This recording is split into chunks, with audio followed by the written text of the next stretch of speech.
Hello friends, आज हम शुरू करने वाला है the next topic of real numbers, that is revisiting the irrational numbers. अब इरेशनल नंबर्स क्या है, what is mean by irrational numbers. तो क्या होता है इरेशनल नंबर्स? हमने स्टार्टिंग में ही चैप्टर में पढ़ा था, the numbers which cannot be written in the form of P by Q. ऐसे नंबर्स जिनको हम पी बाय क्यू के फॉर्म में नहीं लिख सकते, उन नंबर्स को हम इरेशनल नंबर्स कहते हैं।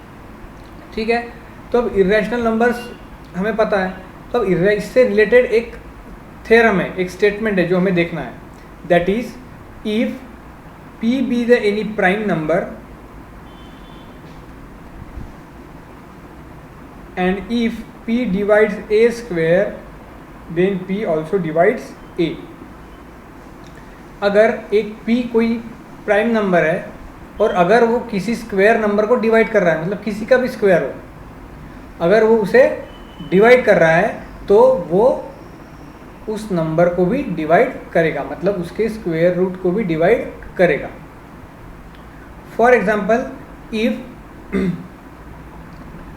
Prime number is 2, if prime number is 2 and a square is equals to 16, और अगर a स्क्वायर हम लेंगे 16, now if p divides a square, तो हमें पता है कि p जो है a स्क्वायर को डिवाइड करता है, मतलब अगर मैं a स्क्वायर अपॉन p अगर करूंगा,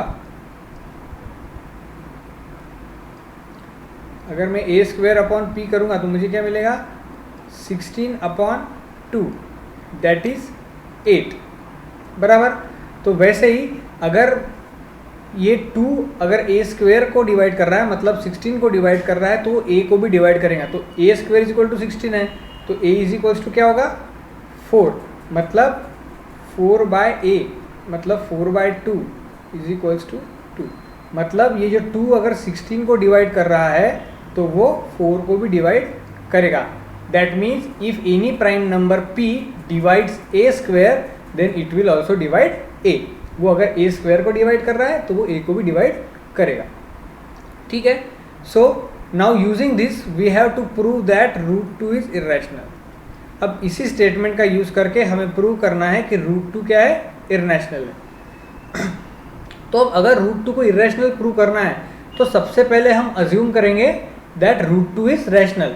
कॉन्ट्ररी स्टेटमेंट हम अज्यूम करेंगे, हमें प्रूव करना है रूट 2 को irrational, but we will assume that root 2 is rational. Okay, so we have assumed that root 2 is rational, and now if root 2 is rational then it can be written in the form of p by q। तो उसको हम p by q के form में लिख सकते हैं, तो we can write root 2 is equals to a by b। root 2 को हमने लिखा a upon b, where a and b are co-primes। co-prime मतलब the numbers which do not have any common factor other than it self and 1, खुद के अलावा और 1 के अलावा और कोई उनके पास कॉमन फैक्टर नहीं होता, ऐसे नंबर्स को हम क्या कहते हैं, को-प्राइम्स। ठीक है, now if root 2 is equal to a by b and now we will transfer b to this side, then we will get b root 2 is equals to a। हमने अगर b को लेफ्ट साइड में transfer कर दिया तो हमें मिलेगा b root 2 is equals to a। Now squaring both side we will get, अगर हम दोनों साइड का स्क्वेयरिंग करेंगे तो हमें मिलेगा 2b square is equal to a square. इस b root 2 is equal to a को हमने क्या किया, दोनों साइड से स्क्वेयरिंग किया, तो b रूट 2 का हो गया 2b स्क्वायर और a का हो गया a square, that is 2b square is equal to a square. So this is our equation number 1, ये हमारा हो गया equation number 1। Now from this we can say that हम ये जो 2b square is equal to a square है, इसको हम इस तरह से भी लिख सकते हैं, that is b square is equal to a square by 2। So this statement shows that, ये स्टेटमेंट हमको क्या बताती है कि 2 divides a square, a square जो है वो 2 से डिवाइड हो रहा है, and now if 2 divides a square then it will also divide a। तो अगर 2 a स्क्वायर को डिवाइड कर रहा है तो वो a को भी डिवाइड करेगा, जैसे कि हमने अभी ऊपर एक स्टेटमेंट में देखा है ना। तो if any prime number that divides a square then it will also divide a। तो यहाँ पे जो 2 है वो हमारा प्राइम नंबर है, तो अगर वो a स्क्वायर को डिवाइड कर रहा है तो वो a को भी डिवाइड करेगा। दैट मीन्स इससे हमें पता चलता है कि for a 2 is one of the factor. इस a के लिए 2 एक प्राइम फैक्टर है। Okay, now if a is divisible by 2, अगर a 2 से डिविजिबल है तो we can write as a by 2 is equals to c। जैसे a square by 2 is equal to b square है, वैसे ही हम a by 2 is equals to c। So c is any integer, c is any integer here. तो a by 2 is equals to c है, तो हम उसको a is equals to 2c ऐसे लिख सकते हैं। Now substituting the value of a in 1। अब ये जो इक्वेशन नंबर 1 था 2b square is equal to a square, यहाँ पे a की वैल्यू हम 2c पुट करेंगे। तो अगर जैसे ही हम 1 में पुट करेंगे तो हमें क्या मिलेगा, 2b square is equal to 4c square. क्योंकि a is equal to 2c है तो a square is equal to क्या होगा, 4c स्क्वायर। तो 2b square is equal to 4c square, तो हम उसको लिख सकते हैं b square is equals to 4c square upon 2। So 2 1 जा 2, 2 2 जा 4, तो we will get b square is equal to 2c square.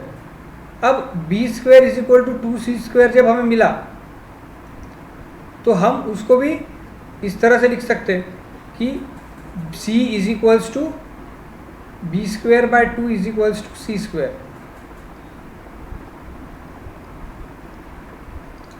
That means 2 divides b square is divisible by 2, और अगर b स्क्वायर ये 2 से डिविजिबल है तो b भी 2 से डिविजिबल होगा। That means if 2 divides b square then also 2 divides the b।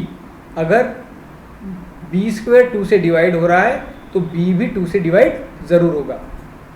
सो इसका मतलब अब a भी 2 से डिवाइड हो रहा और b भी 2 से डिवाइड हो रहा, मतलब a और b इन दोनों नंबर को एक और कॉमन फैक्टर है, कौन सा, 2 दोनों में कॉमन फैक्टर आ रहा है। a से भी 2 a से भी डिविजिबल है और b से भी डिविजिबल है। That means there is a common factor 2। लेकिन हमने ऊपर क्या बोला था कि a and b are coprimes, and if the number of coprimes there should not be any other common factor. लेकिन यहाँ पे एक कॉमन फैक्टर मिला हमें अदर देन 1, कौन सा, that is 2। So we can say that if 2 is the common factor other than 1, this contradicts our statement. तो इससे क्या हो रहा, हमारा स्टेटमेंट कॉन्ट्राडिक्ट हो रहा, जो हमने स्टार्टिंग में अज्यूम किया था। तो उसके से हम क्या करेंगे, we will say that our assumption is wrong. जो हमने अज्यूम किया था √2 is rational, that is wrong, and we will conclude that √2 is an irrational number। √2 irrational number है, ठीक है। now next example we will have to prove that 5 minus √3 is irrational। अब फिर से हमें प्रूव करना है 5 minus √3 is irrational। so यहाँ पे भी पहले हम क्या करेंगे, कॉन्ट्ररी स्टेटमेंट अज्यूम करेंगे, अपोजिट स्टेटमेंट को अज्यूम करेंगे, that is 5 minus √3 is rational. पहले हम क्या अज्यूम करेंगे, 5 minus √3 is rational, and if 5 minus √3 is rational then it can be written in the form of p by q। उसको भी हम p by q के फॉर्म में लिख सकते। Therefore we can say that 5 minus √3 is equals to a by b। 5 minus √3 is equals to a by b। Now we will shift √3 to the right hand side and a by b to the left hand side। -√3 को हम right hand side में shift करेंगे और a by b को left hand side में shift करेंगे।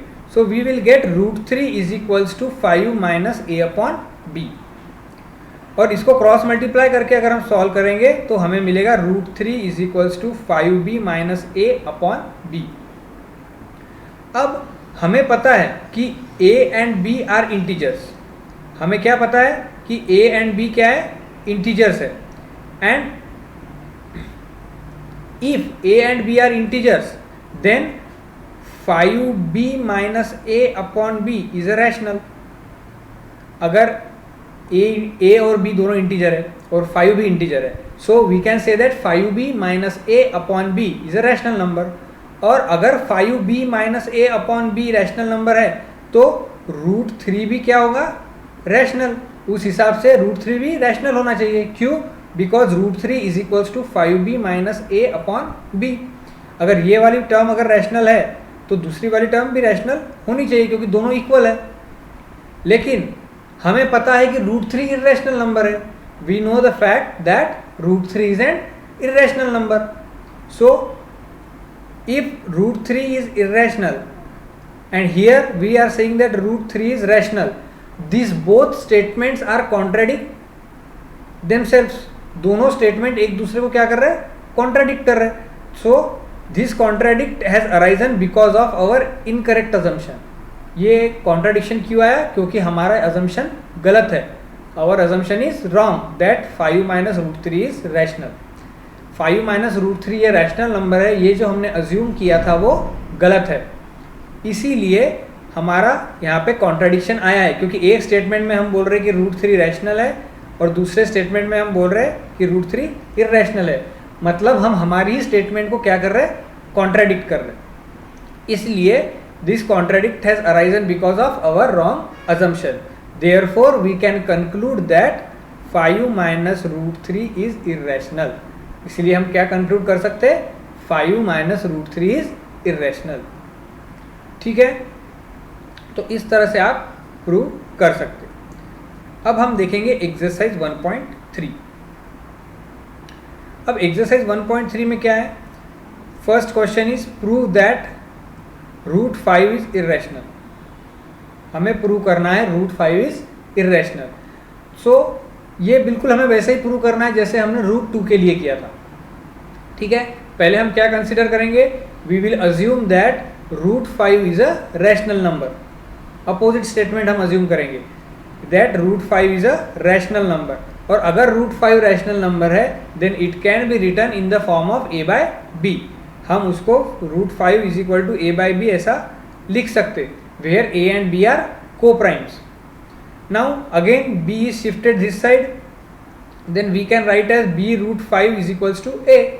b √5 is equal to a हम लिख सकते हैं। तो स्क्वेयरिंग बोथ द साइड्स, इन दोनों साइड्स को स्क्वेयरिंग करेंगे तो हमें मिलेगा 5b² is equal to a²। सो अगर 5b² is equal to a² है, ये हो गया हमारा equation 1। Now if 5b² is equal to a², then we can write it as b² is equal to a² upon 5। हम उसको लिख सकते b² is equal to a² upon 5। And now if b² is equal to a² by 5 अगर है तो if prime number divides a² then it will also divide a। अगर a² is divisible by 5 then a is also divisible by 5। Therefore, if 5 divides a² then it will also divide a।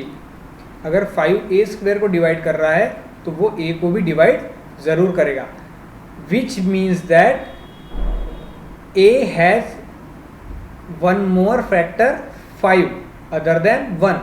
मतलब a को 5 के अलावा एक और factor है, sorry a को 1 के अलावा एक और फैक्टर है, कौन सा, 5। ठीक है, now if a is divisible by 5 then a is equals to 5c। अगर a अगर 5 से डिविजिबल है तो हम उसे लिख सकते a is equals to 5c। So if a is equals to 5c then we will put this value in equation number 1। हम इक्वेशन नंबर 1 में इस a is equals to 5c की वैल्यू पुट करेंगे। सो in equation 1 we will put a is equals to 5c, then a² is equals to 25c²।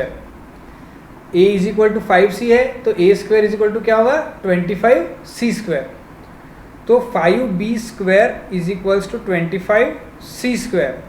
therefore we can write it as b square is equals to 25c square upon 5. So 5 one ज़ा 5, 5 5 ज़ा 25. तो हमें मिलेगा b square is equal to 5c square. ठीक है, इस तरह से हमें मिला b square is equal to 5c square. Now we can write this statement as b square upon 5 is equal to c square. अगर हम इस 5 को इधर डिनोमिनेटर में शिफ्ट करेंगे बी अपोजिट लेफ्ट साइड में, तो हमें मिलेगा b square upon 5 is equal to c square, which means that b square is divisible by 5, and if b square is divisible by 5 then it is also divisible by b. b square अगर 5 से divisible है तो b भी 5 से divisible ज़रूर रहेगा. so this means that 5 divides b square and so 5 also divide b. तो यहाँ फिर हमें एक बात पता चली कि a and b have one more common factor, that is 5 other than 1. a और b को 1 के अलावा एक और कॉमन फैक्टर है, कौन सा? 5, विच कॉन्ट्राडिक्ट्स अवर फैक्ट. क्योंकि हमने कहा था कि a और b को प्राइम है, मतलब 1 के अलावा और कोई कॉमन फैक्टर नहीं होना चाहिए. लेकिन यहाँ पे 1 के अलावा एक और कॉमन फैक्टर मिल रहा है, कौन सा? 5. तो इसका मतलब हम अपने स्टेटमेंट को क्या कर रहे हैं? कॉन्ट्राडिक्ट कर रहे हैं. This contradict has arisen because of our false assumption. हमने गलत अजम्पशन किया था. क्या अजम्पशन किया था हमने? कि √5 रैशनल नंबर है. तो हमारे ये गलत अजम्पशन के कारण ही हमारे दो स्टेटमेंट में हमें कॉन्ट्राडिक्शन दिखा है. So therefore we conclude that √5 is irrational. इसीलिए हम क्या कंक्लूड करेंगे? √5 इज इर्रेशनल. ठीक है. Now next question. Prove that 3 + 2√5 is irrational. हमें प्रूव करना है 3 + 2√5 ये इर्रेशनल है. Now if 3 + 2√5 is irrational then 3 + 2√5 is equal to a/b.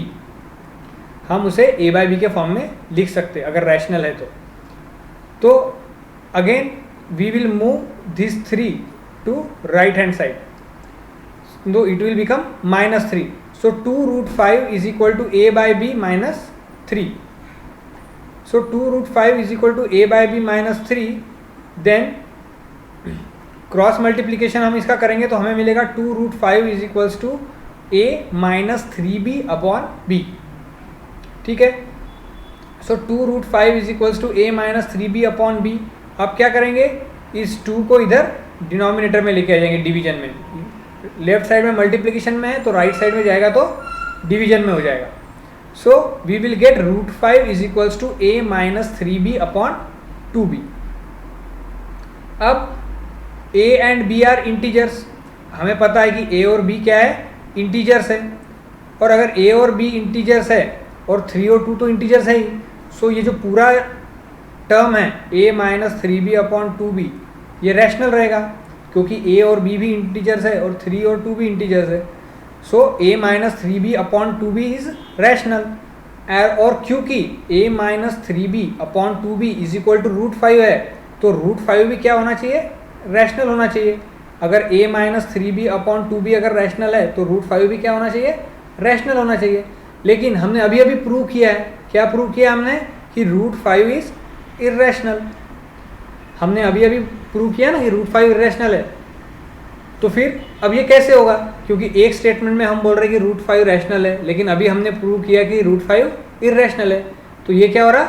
हमारी स्टेटमेंट को कॉन्ट्राडिक्शन हो रहा. तो ये कॉन्ट्राडिक्ट जो हो रहा हमारे स्टेटमेंट, ये क्यों हो रहा? This contradiction has been arisen due to our wrong assumption. हमने गलत अजम्पशन किया है. हमारा गलत अजम्पशन क्या था? कि 3 + 2√5 इज रैशनल. ये हमारा अजम्पशन गलत था. So we can conclude that 3 + 2√5 is irrational. इसीलिए हम ये कंक्लूड करेंगे कि 3 + 2√5 ये क्या है? इर्रेशनल नंबर है. ठीक है. Now next, prove that 7√5 is irrational. अब हमें प्रूव करना है 7√5 इज इरेशनल। तो फिर से हम क्या अज्यूम करेंगे, पहले 7√5 is rational.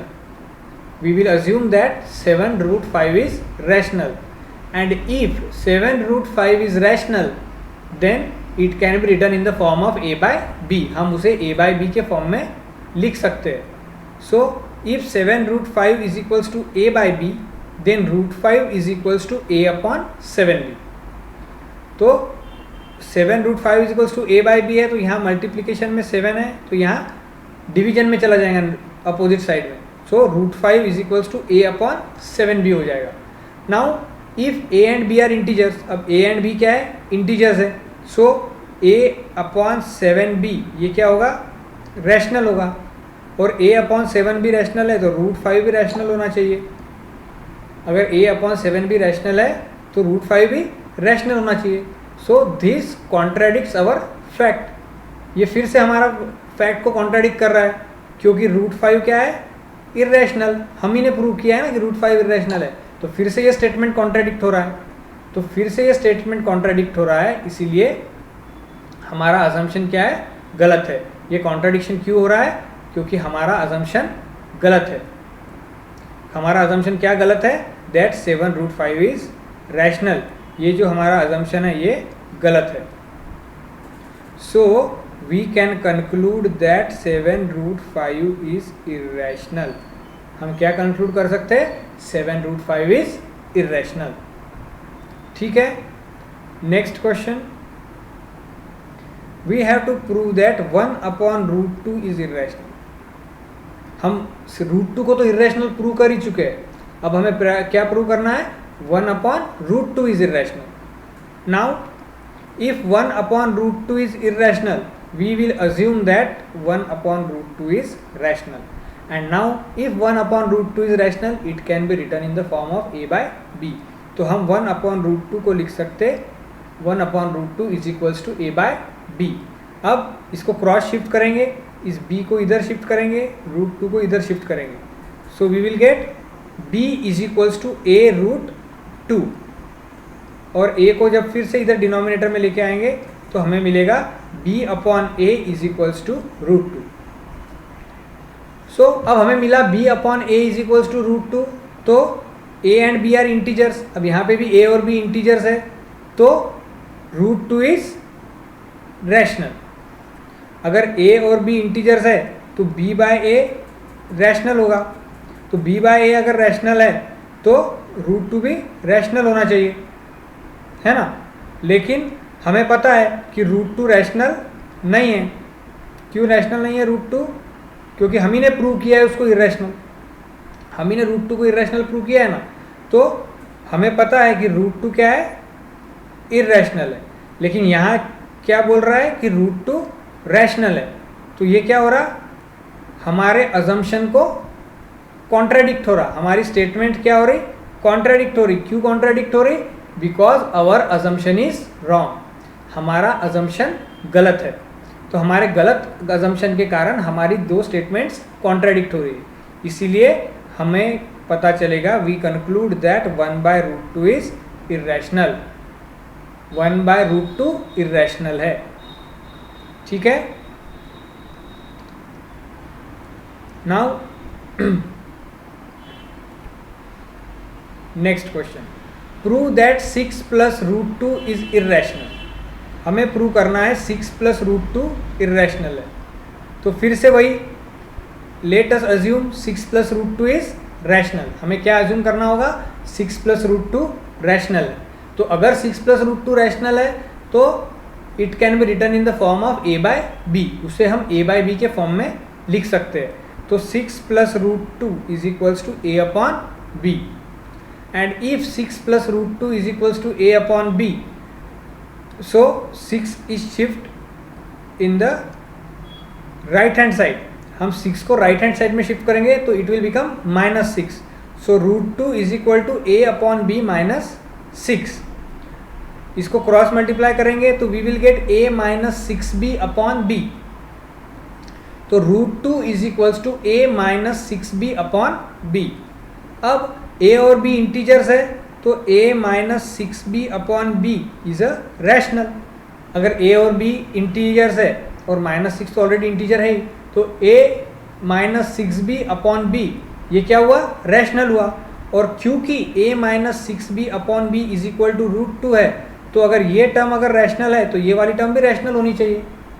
That means √2 is rational, but this contradicts our fact. वापिस से वही, क्योंकि हमें पता है कि √2 इर्रेशनल है, तो अगर √2 इर्रेशनल है तो फिर वो रैशनल कैसे हो सकता। फिर से क्या हुआ, कॉन्ट्राडिक्शन हुआ।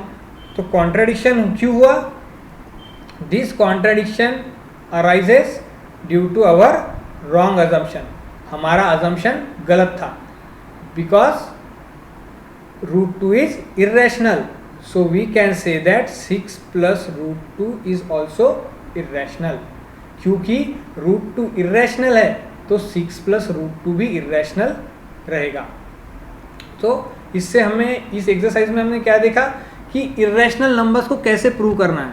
तो इर्रेशनल नंबर्स को प्रूव करने के लिए हमने क्या किया है, सबसे पहले उसको अपोजिट अज्यूम किया, that they are rational, and assuming that they are rational we are proving that they are irrational. तो इसी तरह से अगर कोई भी नंबर या एक्सप्रेशन में अगर इर्रेशनल नंबर आ जाता है तो वो पूरा एक्सप्रेशन इर्रेशनल हो जाता है। ठीक है, तो ये था हमारा revisiting irrational numbers and exercise 1.3। ठीक है, नेक्स्ट वीडियो में हम रैशनल नंबर्स के लिए देखेंगे और साथ में देखेंगे एक्सरसाइज 1.4। ठीक है, आप इस चैनल को ज़्यादा से ज़्यादा लाइक करें, अपने फ्रेंड्स के साथ शेयर करें और सब्सक्राइब करें। Thank you.